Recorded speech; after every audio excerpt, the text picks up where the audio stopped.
Baik, Assalamualaikum warahmatullahi wabarakatuh. Terima kasih atas kesempatannya. Kali ini berjumpa lagi dengan saya Sahrul. Di sini kita akan membahas tentang dasar-dasar instrumentasi spektrofotometri dan kolorimetri ya. Mungkin di sini kita bisa lanjut ya. Nah, yang pertama itu mengenai spektrofotometri. Jadi seperti yang kita ketahui bersama bahwa spektrofotometri itu merupakan suatu konsep pengukuran yang mempelajari tentang studi interaksi antara radiasi elektromagnetik dengan suatu materi, entah itu atom, senyawa, atau campuran seperti itu ya. Yang mana selama terjadi interaksi, energinya itu akan diserap atau dipancarkan oleh materi tersebut dengan jumlah tertentu yang kemudian disebut sebagai kuanta. Jadi ketika suatu materi ini akan menyerap suatu energi ya, kemudian energi ini akan diserap, kemudian dipancarkan oleh materi tersebut dalam jumlah yang tertentu, seperti itu ya.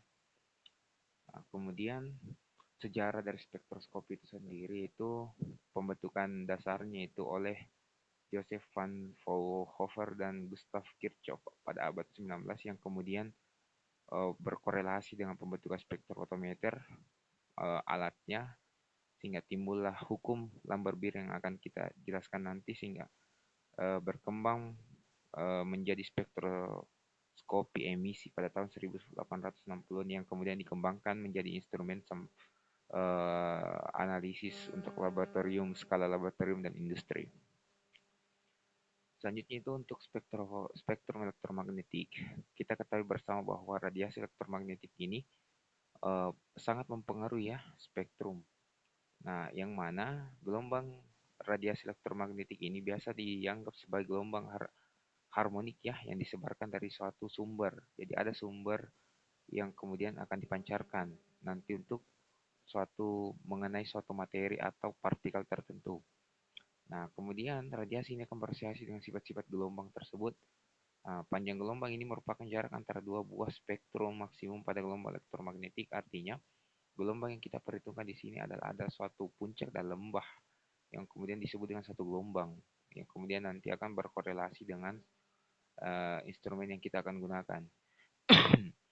Kemudian kita juga menentukan frekuensi ya. Di sini frekuensi itu adalah jumlah satuan panjang gelombang yang melewati suatu titik yang dalam pengaruh variabel waktu. Kemudian ada nomor gelombang. Ini adalah jumlah gelombang per cm vakum. Ya, seperti itu. Nah, di sini teman-teman bisa lihat konsep perjalanan gelombang.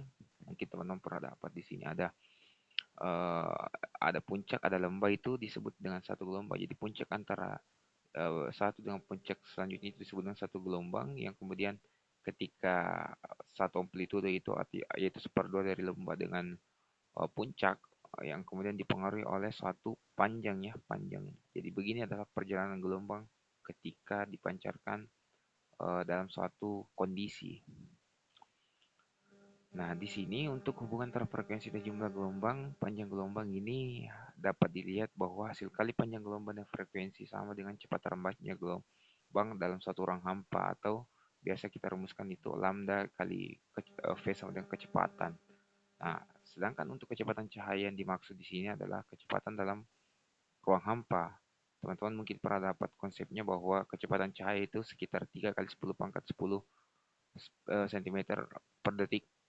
Di sini teman-teman bisa lihat kalkulasinya itu 1 per lambda sama dengan V atau C sama dengan V per C sama dengan V.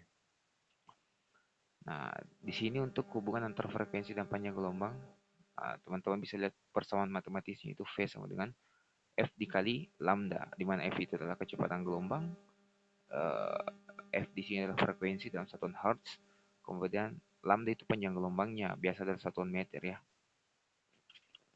Nah, di sini untuk frekuensi dan jumlah gelombang dapat ditentukan dengan persamaan matematis N sama dengan C per lambda. N itu adalah jumlah gelombang, C itu adalah kecepatan cahaya. Sedangkan lambda itu disebut dengan panjang gelombang, sama seperti sebelumnya. Nah, interaksi radiasi dengan materi ini dikenal seluruh radiasi elektromagnetik yang ada dikenal dengan nama spektrum elektromagnetik. Nah, di sini kita menggunakan spektrofotometri sebagai dasar pengukuran yang berkaitan dengan sinar ultraviolet, yaitu 200 sampai 400 dan pada wilayah tampak yang dapat dilihat oleh panca indera yaitu sekitar 400 sampai 800 nanometer.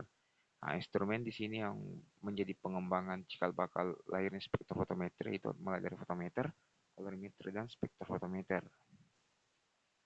Nah, di sini teman-teman bisa lihat daerah spektrum elektromagnetiknya mulai dari sinar gamma sampai dengan sinar radio, yang mana yang bisa dilihat oleh panca indera atau mata itu adalah pada daerah visible. Pada daerah visible ini kuantitasnya mulai dari ungu sampai dengan merah.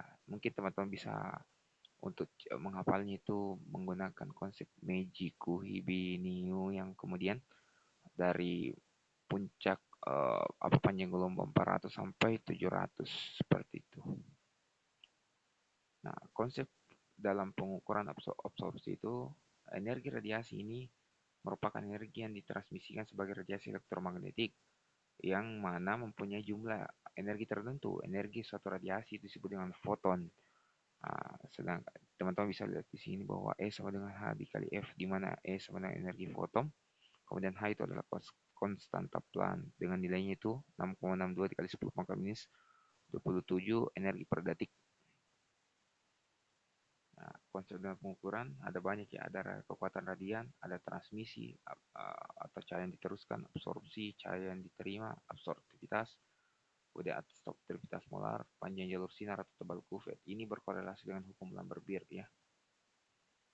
Nah, di sini untuk hukum dasar fotometri, yang mana ketika suatu cahaya dalam suatu materi itu berjalan dalam suatu medium, maka pancaran cahaya tersebut ada yang diserap, ada yang dipantulkan, dan ada yang ditransmisikan.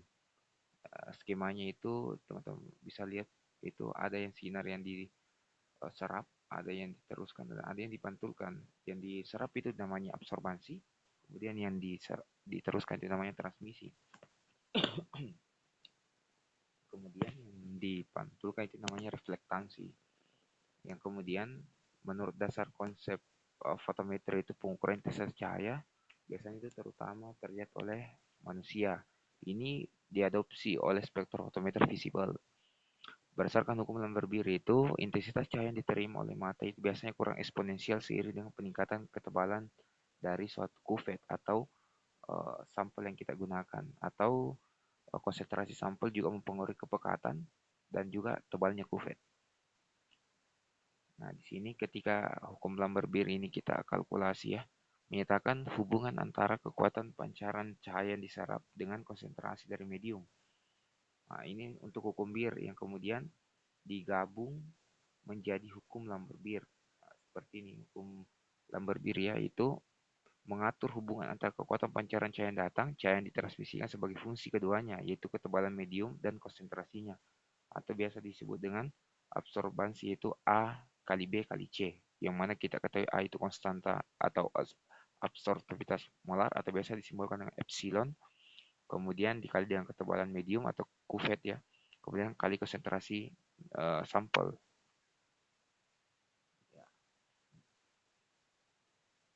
Ya, mungkin untuk materi terkait dasar-dasar dari spektrofotometri cukup sekian. Untuk kolorimetri akan kita bahas pada pertemuan selanjutnya. Saya selalu terima kasih. Assalamualaikum warahmatullahi wabarakatuh.